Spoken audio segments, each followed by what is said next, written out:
नमस्ते साथियों। कल मैं लाइव आया था और मैंने आपको आ, कहा था कि आज हम रिकवरी एजेंट्स के बारे में आपको बताएंगे। जो बैंकों के रिकवरी एजेंट्स हैं उनकी क्या सच्चाई है, वो आपको कितना परेशान कर सकते हैं और आप उनसे किस तरह से बातचीत करें। मतलब जब भी आपको मिले वो, और उनसे आप बात कैसे करें।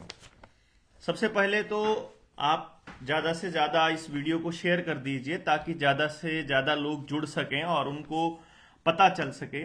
आप इसमें अपने व्यूज़ भी लिखिएगा, आप अपनी बात भी लिखिएगा, आपका कोई सवाल है तो वो भी लिखिएगा। हम कोशिश करेंगे एंड में इन सारी बातों का आपको जवाब दें, जो भी आपके सवाल होते हैं रिकवरी को लेकर के, बैंकों की बदतमीजी को लेकर के, उन लोगों के ऐसी बातों को लेकर के। और जो मैं आपको बता रहा हूं वो जिन ऑर्डर्स के तहत बता रहा हूं वो भी मैं आपको बताऊंगा कि वो कौन से कागजात हैं। तो उसी होमवर्क में हमें थोड़ा समय लगा, तो मैंने ये कुछ दस्तावेज तैयार किए हैं जिसमें हमने ये पूरी डिटेल निकाली है कि उनको क्या क्या करना होता है, कैसे करना होता है। आप से बातचीत करने के लिए उनको किस तरह के लहजे का इस्तेमाल करना होगा, क्योंकि उनको इंस्ट्रक्शंस हैं बाकायदा आरबीआई से भी और बैंकों से भी।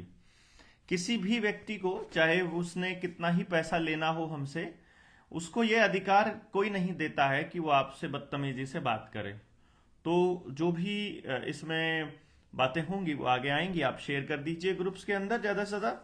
उससे पहले हम आपको बताते हैं कि स्कूलों ने एक नया खेल चालू किया हुआ है और सरकार ने भी लोगों को चेक करने के लिए शायद ऐसा कर रखा होगा कि स्कूलों को अस्पतालों का और डब्ल्यूएचओ का एजेंट बनाने की दिशा में काम किया जा रहा है और आपका डीएनए कलेक्ट किया जा रहा है।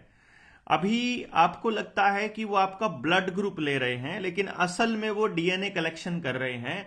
और डीएनए का एक पूरा का पूरा प्रोफाइलिंग एक्ट इन लोगों ने बनाया है कि आपकी मर्जी के बिना भी वो आपका डीएनए ले सकते हैं। किसी को भी वो आरोप लगाएंगे और आरोपी का डीएनए उसकी मर्जी के बिना लिया जा सकता है, जो कि एक बहुत सेंसिटिव इंफॉर्मेशन होती है।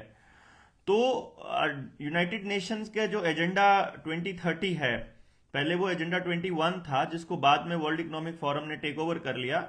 और उसी वर्ल्ड इकोनॉमिक फोरम के प्लेटफॉर्म पर इन देशों के मतलब सभी देशों के प्रधानमंत्री और मुख्यमंत्री जाकर हाजिरी लगाते हैं और हर पॉलिटिकल पार्टी का नेता वहां जाके अपनी हाजिरी और अपनी सहमति दे चुका है। और उसी सहमति के तहत ये आपके बच्चों के डीएनए कलेक्ट कर रहे हैं ब्लड सैंपल्स के रूप में।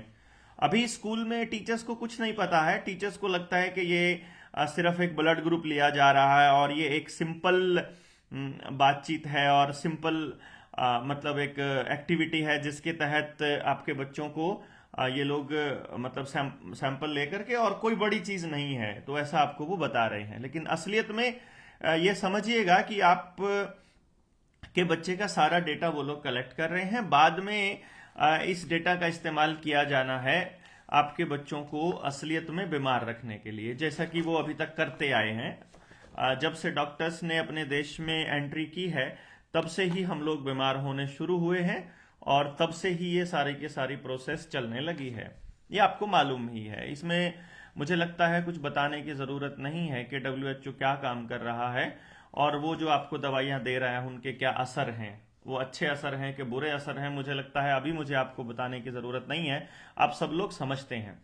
तो सबसे पहले अपने बच्चे को लिखित में एक कागज़ पर या उसकी डायरी में लिखकर भेजिए, चाहे आपका बच्चा प्राइवेट स्कूल में पढ़ता हो चाहे सरकारी स्कूल में पढ़ता हो, क्योंकि डेस्परेट टाइम्स में डेस्परेट मेजर्स आपको लेने पड़ते हैं। और इस टाइम ये डेस्परेट टाइम है, इन लोगों को डाटा कलेक्ट करके देना है और आपने डेटा इनको देना नहीं है। तो आपको बहुत स्पष्ट शब्दों में लिखकर भेज देना है स्कूल को कि हमारे बच्चे का डीएनए ना लिया जाए, हमारे बच्चे का ब्लड सैंपल ना लिया जाए, उसको कोई भी दवाई, कोई भी इंजेक्शन, कुछ भी इलाज जो है स्कूल में ना किया जाए, क्योंकि स्कूल पढ़ने के लिए है, स्कूल इलाज के लिए नहीं है। अगर हमको सैंपल इकट्ठा करना होगा तो हमें स्कूल जाकर कर सैंपल देने की जरूरत नहीं है, हम अपने घर में अपने अस्पताल में जाकर दे लेंगे। स्कूलों को ये अड्डा मत बनाइए। नई एजुकेशन पॉलिसी है, बड़ी सुंदर सुंदर चीजें उसके अंदर कही गई हैं, लेकिन आपको दो चीजें नहीं समझ में आएंगी एजुकेशन पॉलिसी की, जिसपे हमने घंटों चर्चा की थी। पौने 2 घंटे की एक मेरी वीडियो थी, जिस टाइम पे एनईपी आया उसी टाइम हमने उसके ऊपर बनाई थी, डॉक्टर अजय बल्हारा ने और मैंने। उसमें हमने आपको बताया था कि 2 बड़े काम हैं नई एजुकेशन पॉलिसी के। एक तो सारे स्कूल और कॉलेजेस को सेल्फ फाइनेंस करना है, मतलब उसमें सरकार का कोई रोल नहीं रहेगा। जमीनें ऑलरेडी सरकार अपने नाम कर चुकी है, तो अब जिसको देना होगा सरकार दे देगी, चाहे अंबानी को देना हो, चाहे अडानी को देना हो, किसी और कॉरपोरेशन को देना हो। और दूसरा जो बड़ा काम है स्कूलों का, वो ये इंश्योर करना है कि हर बच्चा वैक्सीनेटेड है कि नहीं है।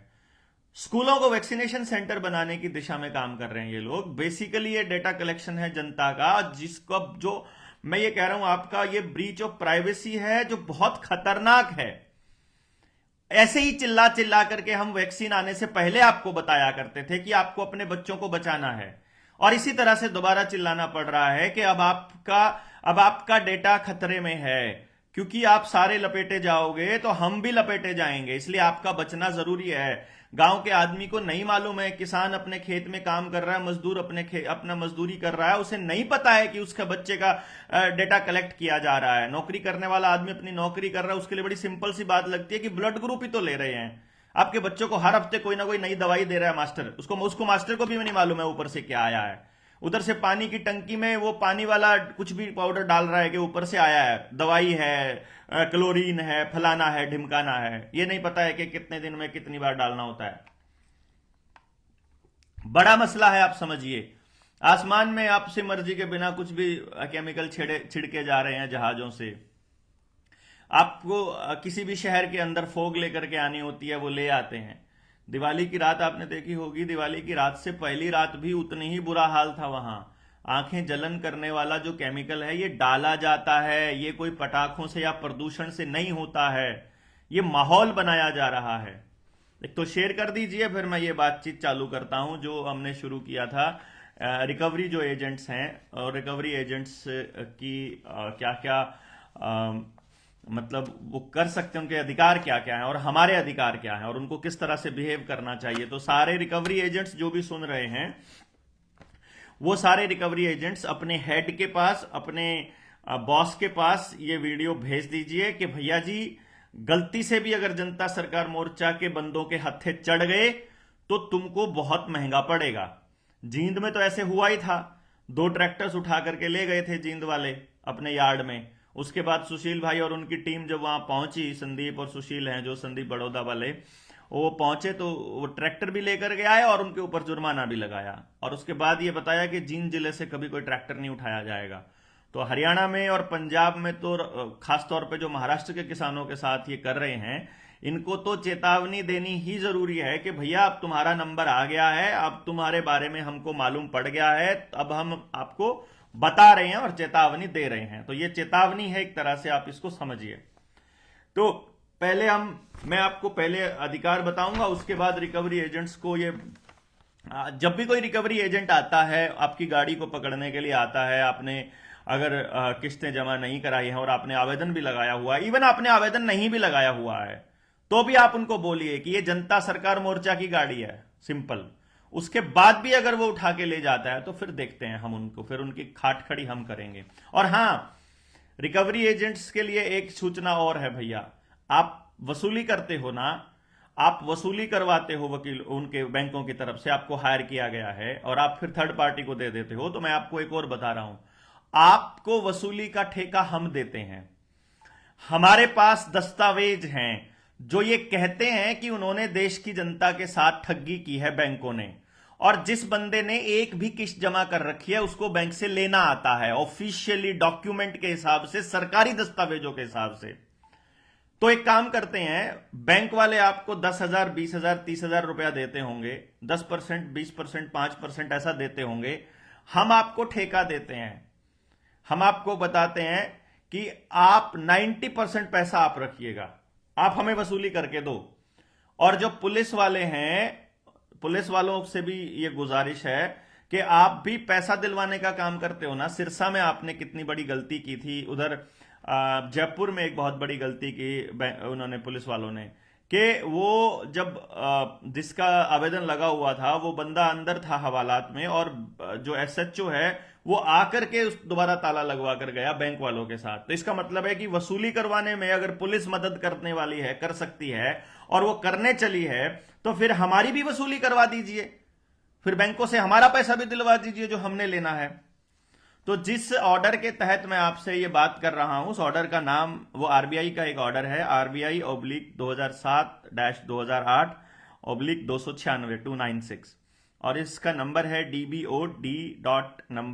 LEGBC 75/09.07.005/2007-2008। ये मैं इसलिए बोला ताकि आप वो ऑर्डर जाकर के अपने आप भी निकाल सकें इस वीडियो को दोबारा से रिप्ले करके, अदरवाइज बोलने की जरूरत नहीं थी। ये उस टाइम की बात है कि जब काफी एनुअल रिपोर्ट डिस्कस करी थी आरबीआई ने, और उसमें फिर ये रिकवरी एजेंट्स के बिहेवियर को भी इन लोगों ने एक बार रिव्यू किया था, और फिर रिकवरी एजेंट्स को लेकर के आरबीआई ने बैंकों को गाइडलाइन दी थी कि तुमको क्या क्या करना है। और इसमें किन किन चीजों के लिए है, ये बैंक्स, इंडिविजुअल्स और ऑर्गेनाइजेशंस को दिया गया था, जिसमें क्या क्या था कि एजेंट्स कौन कौन है, एजेंसी कौन सी इसके अंदर एंगेज की गई हैं, और एम्प्लॉयज कौन कौन है एजेंसीज के, उनके एम्प्लॉय कौन कौन है, और एजेंसी मतलब उनकी पूरी डिटेल जो है वो आरबीआई को भेजेगी कि कौन कौन एजेंट हैं, कौन सी एजेंसी जो है वो एंगेज्ड है। तो वो सारी की सारी इंफॉर्मेशन बैंक को देना अनिवार्य है जब भी वो अपना उस फाइनेंशियल ईयर में कि ये इस एजेंसी को हमने ठेका दिया हुआ है और ये इंप्लॉयज की डिटेल्स हैं, तो वो सारी डिटेल्स आरबीआई के पास होंगी। फिर जो रिकवरी एजेंसी है वो अपने रिकवरी एजेंट्स की पुलिस वेरिफिकेशन करवाकर आरबीआई को भेजेगी। यानी अगर कोई गुंडा तत्व है उसके अंदर, कोई ऐसा है जो अपराधी किस्म का आदमी है, उसको वो नहीं रख सकते, अदरवाइज एजेंसी की जो कॉन्ट्रैक्ट है वो कैंसिल हो जाएगा और उसके सारे पैसे मारे जाएंगे। यानी कहने का मतलब ये हुआ कि जब भी कोई रिकवरी एजेंट आता है तो आप दो चीजें आप उससे मांग सकते हो कि भैया एक तो अपना आई कार्ड दिखा दो, आप कौन सी एजेंसी से हो, और उस एजेंसी को रिकवरी करने की अथॉरिटी बैंक ने दे रखी है, वो दोनों चीज दिखा दो। आप ये दोनों चीजें मांगोगे, वो दोनों चीजें मांगते भाग जाएंगे, क्योंकि जो नियम है उसके हिसाब से वो आपको घूर कर भी नहीं देख सकते। जोर से बोलना और बदतमीजी से बोलना तो बहुत दूर की बात है। वो किसी को भी 8,000 रुपया 5,000 रुपया किराए पर रखते हैं टेलीकॉलिंग के लिए, आपका नंबर दे देते हैं और आपसे गाली गलौज करना शुरू कर देते हैं, और हमको अपने अधिकार नहीं पता, इसलिए हम उनके सामने थोड़ा शर्मा जाते हैं कि क्योंकि हमें लगता है कि हम कर्जदार हैं, हमने पैसे लिए हुए हैं। जबकि असली कहानी है कि बैंक जो है वो फ्रॉड हैं, और आप अगर पैसे नहीं दे पा रहे हो तो इसमें आपकी कोई गलती नहीं है, क्योंकि वो पैसा है ही नहीं मार्केट में, आप कहां से देंगे जब पैसा है ही नहीं है। तो दूसरी बात एक और मैं आपको बताता हूं, एक तीसरा इसके अंदर बिंदु है जिसमें बैंक जो है वो अपने बोरोवर को अपनी रिकवरी जो टीम है, रिकवरी कंपनीज हैं और रिकवरी फर्म्स हैं, उन सारी फर्म के बारे में जानकारी देगा। यानी कि जैसे मान लीजिए मैंने लोन लिया है और मैं लोन किस्तें नहीं चुका पा रहा हूं, तो बैंक आपके पास एक चिट्ठी लिखेगा कि हमने इस रिकवरी कंपनी को आपसे पेमेंट रिकवरी के लिए लिया हुआ है, और ये रिकवरी एजेंट या ये रिकवरी कंपनी आपसे मिलने के लिए आएगी, उसकी चिट्ठी आपके पास पहले आएगी, उससे पहले कोई रिकवरी एजेंट आपके पास रिकवरी करने के लिए नहीं आ सकता। और अगर मान लीजिए आपने वो नोटिस जो दिया है उसका रिफ्यूजल आ गया, आप वहां मिले नहीं उस नोटिस के टाइम पर, या आप अवॉइड कर रहे हैं, तो रिकवरी एजेंट अपने पास उस जो नोटिस है उस नोटिस की कॉपी रखेंगे। अब इस बात को समझिएगा, यानी कि आपके पास पहुंचेगा या तो बाई पोस्ट, और यदि आपने वो रिकवरी एजेंट की फर्म की डिटेल आपने नहीं ली है तो वो रिकवरी एजेंट अपने पास हमेशा उस कॉपी को रखेगा जो बैंक ने उसको दी है कि मैं तुमको ऑथराइज करता हूं इससे, इस बंदे से, बोरोवर से, इस कर्जदार से अपनी पैसे की रिकवरी के लिए। तो उसमें रिकवरी एजेंट का फोन नंबर भी मेंशन होगा, रिकवरी एजेंसी का भी फोन नंबर मेंशन होगा, और पूरा अथॉरिटी लेटर इसके अंदर दिया जाएगा। ये चौथा पॉइंट है। और जिस बैंक से आपने लोन लिया हुआ है उस बैंक की वेबसाइट पर भी रिकवरी एजेंट्स और रिकवरी फर्म और कंपनियों की पूरी जानकारी अप टू डेट होना जरूरी है, जिस बैंक की वेबसाइट पर रिकवरी एजेंसीज के बारे में अप टू डेट इंफॉर्मेशन नहीं है, उस बैंक का लाइसेंस तक रद्द हो सकता है। तो आप उस बैंक की वेबसाइट पर जाकर के भी इस जानकारी को आप ले सकते हैं। और दूसरी बात मैं आपको बताता हूं, छठा बिंदु यह है, यदि आपने बैंक के खिलाफ कोई ग्रीवेंस या कोई कंप्लेंट लॉन्च की गई है, तो बैंक किसी भी रिकवरी एजेंट को खबर नहीं करेंगे जब तक कि उस कंप्लेंट का निपटारा नहीं हो जाता। ये ध्यान दीजिए, यानी अगर आपने आवेदन दिया हुआ है तो कोई रिकवरी एजेंट आपको फोन नहीं कर सकता, आपसे रिकवरी के लिए नहीं आ सकता। और अगर ये लगता है कि अगर वो केस सब जुडिस है तो बस आप इसको ये समझिएगा कि यहां पर रिकवरी एजेंट को जेल हो सकती है अगर वो आपकी गाड़ी रुकवाता है, अगर आपने आवेदन दिया हुआ है उसके बाद भी। तो आपकी, कुछ लोग ये कहते हैं कि अगर ट्रक हमारा है, ट्रक है, दूर से अगर कोई ले गया तो ले नहीं जा सकता। अगर आपके ड्राइवर को इन चीजों की नॉलेज है तो आप 100 नंबर पे कॉल करके उनको वहीं पे रोक सकते हैं। दूसरा, हर एक बैंक का अपना मतलब ग्रीवेंस को टैकल करने का उनको मैकेनिज्म होना चाहिए, और वो है ही उनका। उन्होंने डीआरटी बनाया इसी गेम में अपने ही चलाने के लिए बातचीत। पर हम डीआरटी की बात, हमें पता है कि डीआरटी इनका खिलौना ही है, इनके नियमों पे ही चलता है।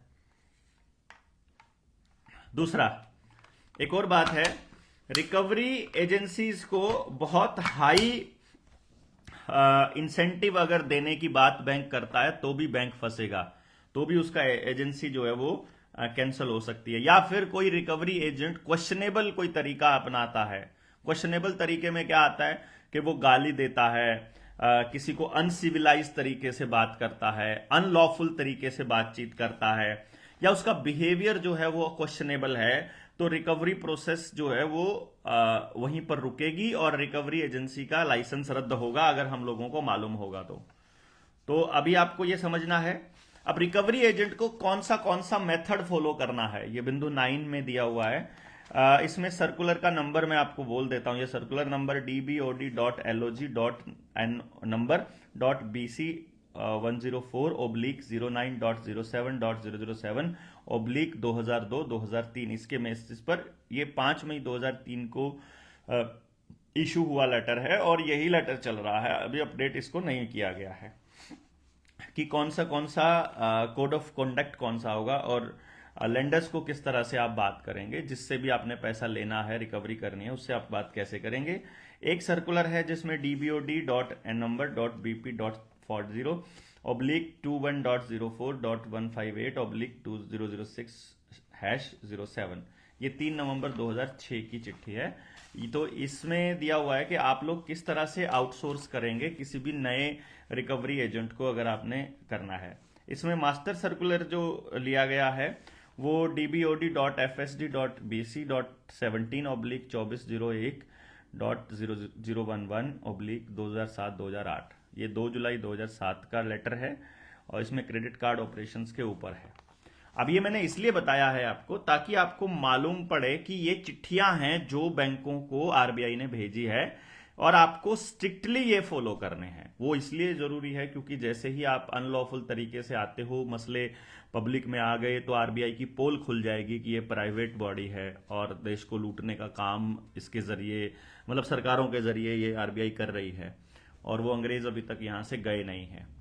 तो इनकी ट्रेनिंग होगी बाकायदा, उसमें ट्रेनिंग में ये बताया जाएगा उनको कि भैया आपको कितनी सेंसिटिविटी से हैंडल करना है और रिस्पॉन्सिबिलिटीज क्या क्या हैं, किस टाइम आप कॉल कर सकते हो। आप 9 बजे से लेके 5 बजे तक कॉल कर सकते हो कि 8 बजे से लेके 6 बजे तक कर सकते हो, इसके बारे में पूरी जानकारी दी जाएगी। और इस बात का पूरा ध्यान रखा जाएगा कि जो मतलब जिसने भी उधार लिया है उस बंदे की प्राइवेसी का पूरा ख्याल रखा जाए।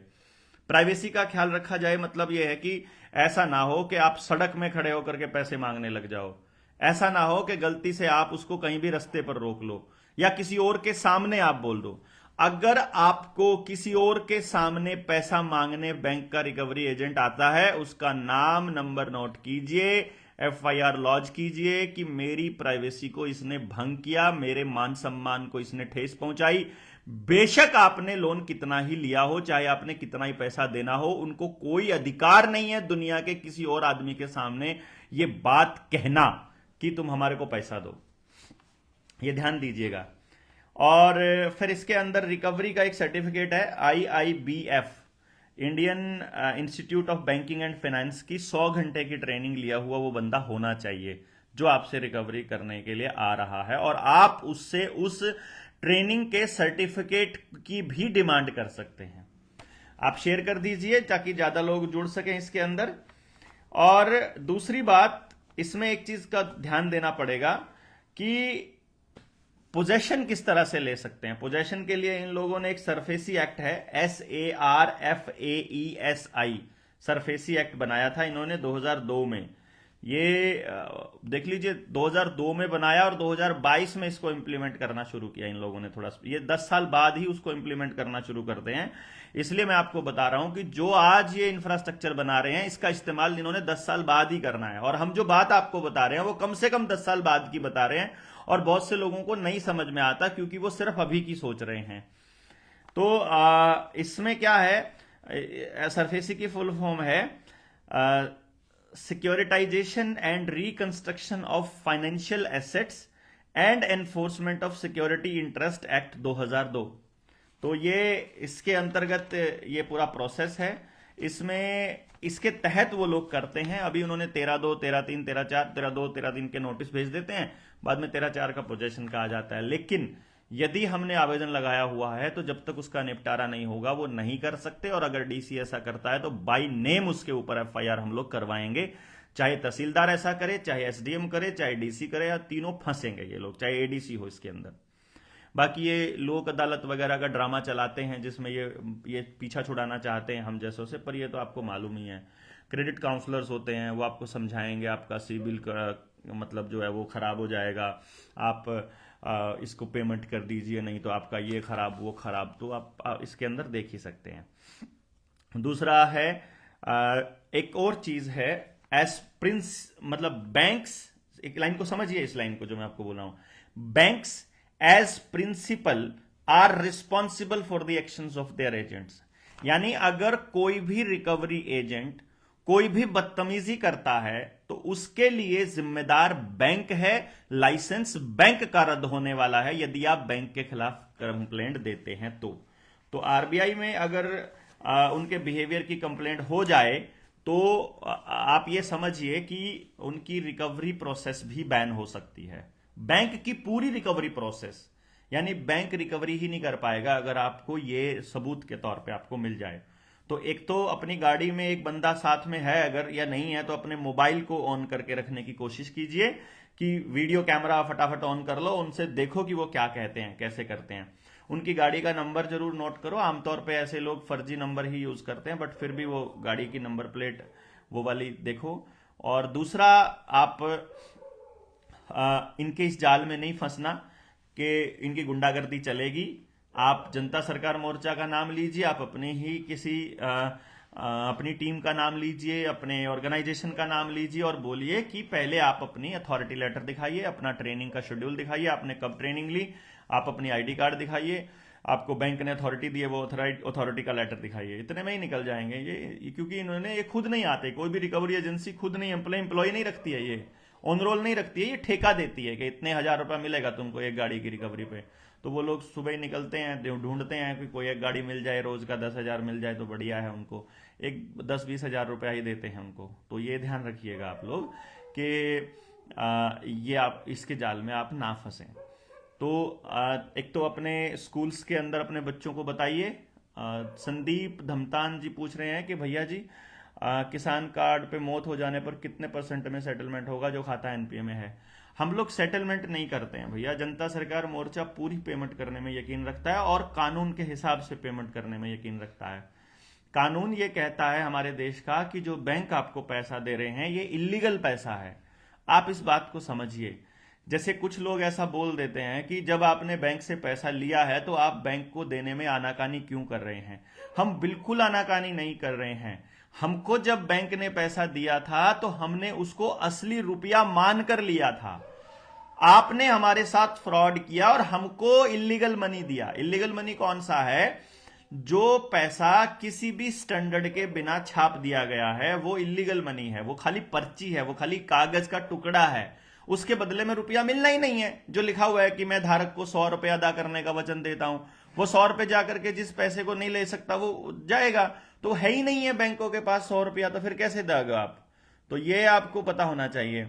ये जिस भी वीडियो में रुपया आ जाएगा और जिस भी वीडियो में बैंकों के खिलाफ कोई बात आ जाएगी वो वीडियो चलेगी नहीं। तो ये आपका काम है कि आप ज्यादा से ज्यादा लोगों को लेकर के जाएं।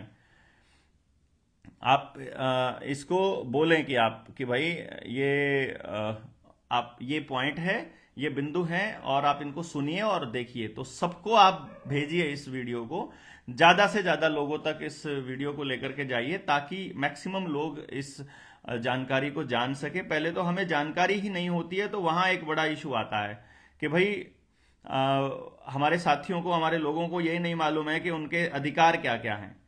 तो इसलिए सबसे पहले इसको शेयर कीजिए।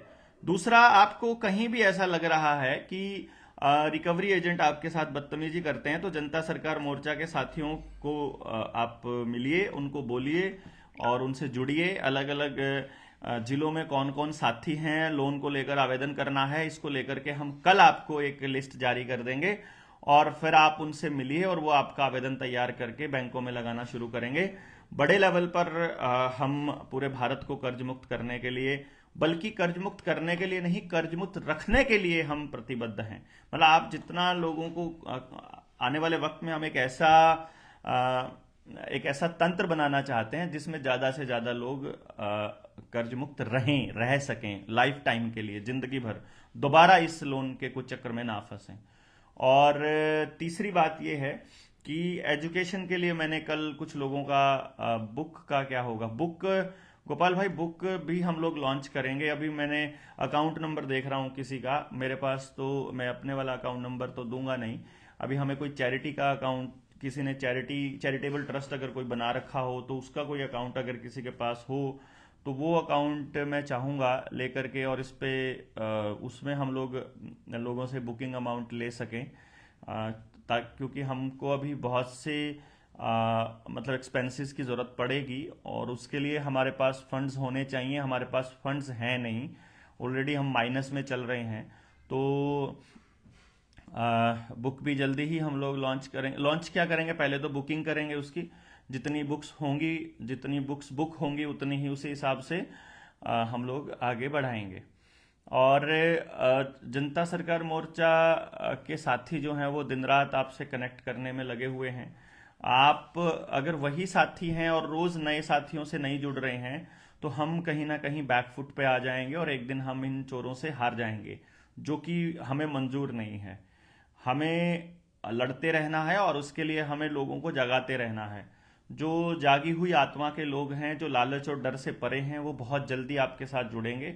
और ऐसा बहुत बड़ा तबका है, कुछ लोग हैं जो अभी डर रहे हैं, जो कर्जे में हैं, लेकिन बहुत जल्दी उनका कर्जा, उनका जो डर है वो सरकार ही निपटा देगी, जब इतने प्रेशराइज उनको कर दिया जाएगा कि उनका जीना मुश्किल हो जाएगा।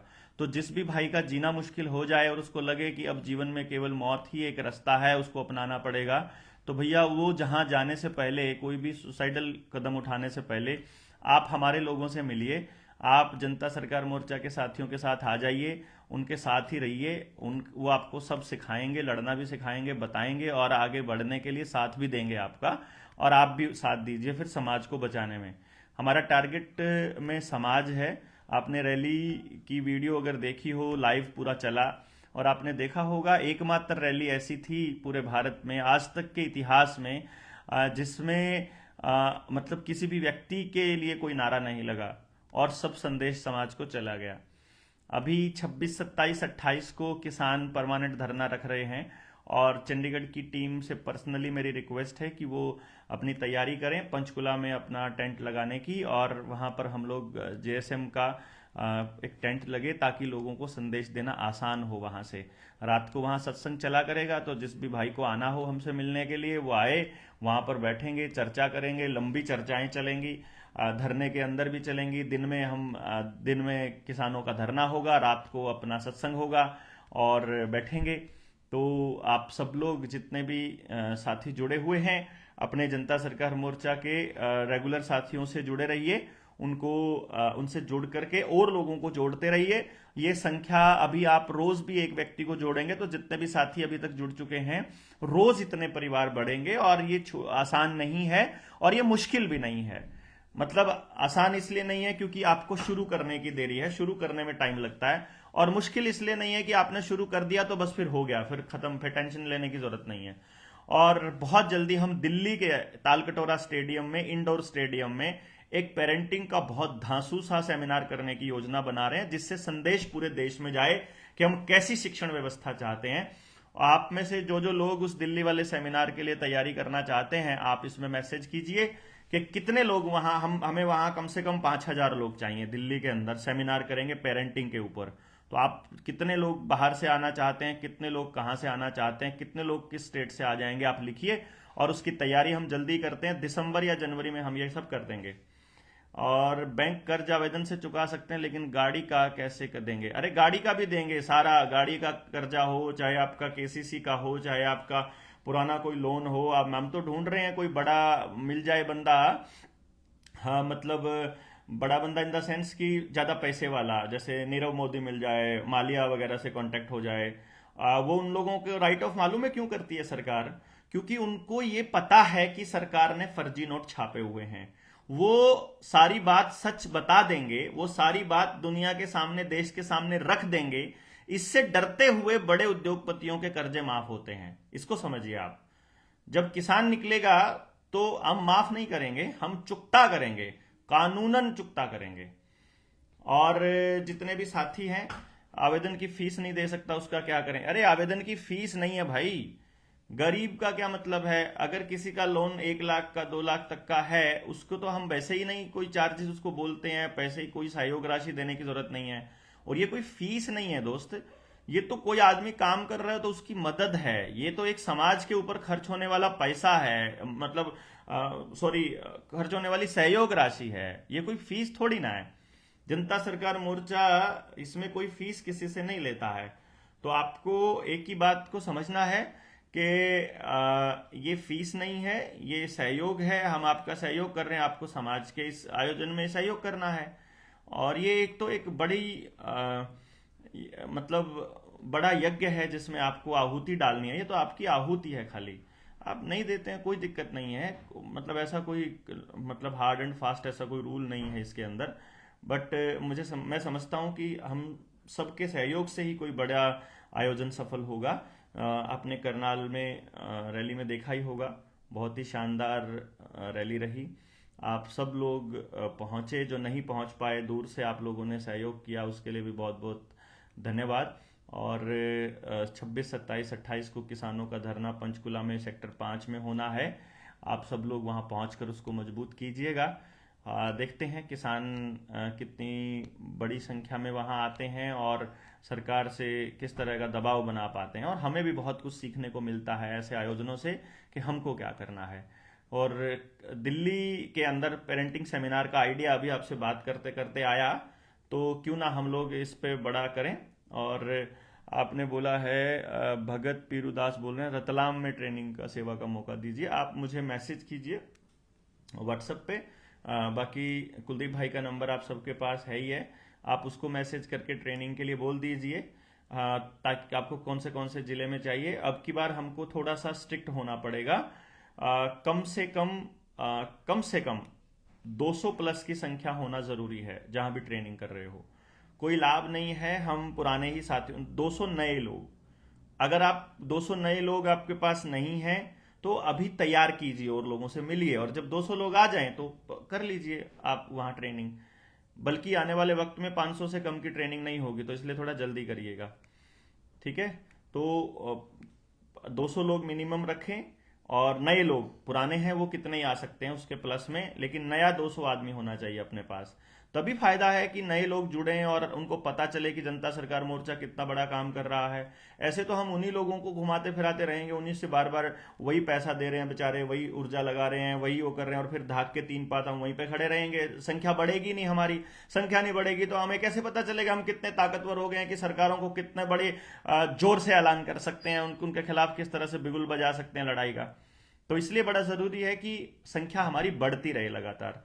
तो अपने अपने ज़िलों में तैयारी चालू कीजिए और बहुत जल्दी मतलब ट्रेनिंग्स कॉन्टिन्यूस चालू करेंगे। हमारे पास हरियाणा के जगह में भी हम लोग एक ट्रेनिंग का प्रोग्राम कंटिन्यू करेंगे जो रेगुलरली चलता रहेगा।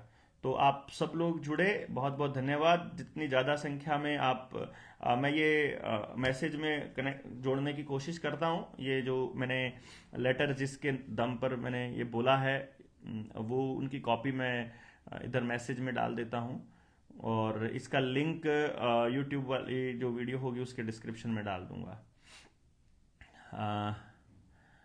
भैया, स्विस बैंक में भारत का रुपया काला धन किस रूप में जमा है? डिजिट या कागज या असली रुपया या सोना चांदी?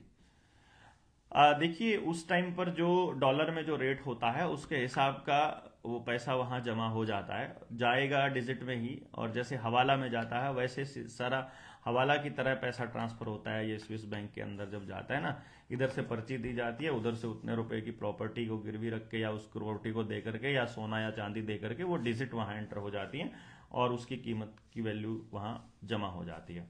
तो ये ऐसे ही जमा रहता है। बाकी स्विस बैंक में कितना पैसा जमा है ये तो ये सरकार भी नहीं बता पाई, इससे पहले वाली भी नहीं बता पाई, ना ये बता पाएगी, क्योंकि एग्रीमेंट्स इस तरह के किए हुए हैं। सरकारें गुलाम हैं अंग्रेज़ों की आज भी, और उन्हीं के हिसाब से कानून बनाती हैं। आपकी बनाई हुई सरकार होती तो आपके लिए सरकार कानून बनाती। ये तो ईवीएम की बनाई हुई है, ये तो उद्योगपतियों की बनाई हुई है, ये तो मीडिया की बनाई हुई सरकारें हैं, तो उन्हीं के लिए काम करेंगी। जनता सरकार मोर्चा इन हालातों को बदलने के लिए लगातार काम कर रहा है। आप भी इस मजबूती से लोगों को जोड़िए और लोगों को प्रेरित कीजिए, उनको प्रोत्साहित कीजिए, और इस पूरी की पूरी मतलब अभियान को, इस पूरे आंदोलन को सफल बनाइए। बहुत बहुत धन्यवाद। जय हिंद, जय भारत। और बहुत जल्दी आप अपने सवाल इसमें लिख दीजिए। आपके सवालों के जवाबों के साथ भी हम लोग फिर लाइव आया करेंगे। आपके सारे जितने सवाल यहाँ लिखे होंगे उतने ही सवालों के साथ हम मतलब आ पाएंगे, ताकि उन सवालों के जवाब आपको मिलते रहें लगातार। और सब्सक्राइब ज़रूर करते रहिए। पेज को फॉलो करने का, सब्सक्राइब करने का, शेयर करने का ये काम हमें करना पड़ेगा खुद ही, क्योंकि सरकार तो नहीं करेगी, हमको चलने नहीं देगी। हमारे यूट्यूब चैनल पे जितने लोग जुड़ते हैं उतने ही रात को वो लोग माइनस भी कर देते हैं, तो 100-200 ही रह जाते हैं रोज़ के एक्स्ट्रा प्लस में। तो ये कंटिन्यूसली जारी है, पर देखते हैं कितने दिनों तक ये तानाशाही चलती रहेगी। कभी तो हम भी इस पोजीशन में होंगे कि हमने कुछ कह दिया तो पूरे देश को मालूम पड़ गया। जनता सरकार मोर्चा के साथियों की आवाज़ पूरे देश में गूंजेगी, आप सबकी आवाज़ गूंजेगी। बहुत बहुत धन्यवाद। जय हिंद, शुभ रात्रि।